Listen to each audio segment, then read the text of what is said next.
सानदों नामा नों बे संसाराव अराय सम थाबाय थानो थाखाय? नागिरदों नामा नों संसारनि दोहोन दौलतखौ?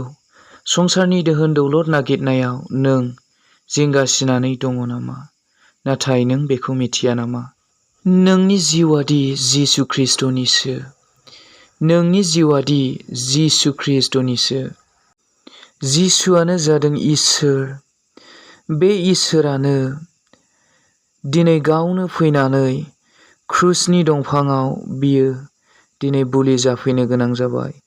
गावनि आखाइ फारनैखौ बियो जोंनि पापखौ सुस्रांनो थाखाय गथायनो गोनां जाबाय। गावनि आथिं थोंनैखौ बियो गथायनो गोनां जाबाय जोंनि पापखौ सुस्रांनो थाखाय।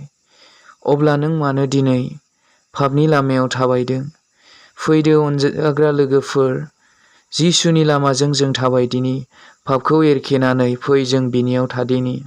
फैदो बिनिखायनो अनजाग्रा लोगोफोर, जोंखौ दागिरि एबा जोंनिनो बिगोमा बासायगिरि जिसु ख्रीष्टनि मुङै बिखौ जोङो बाख्नायनि, फै जों बिखौ सिबिनि।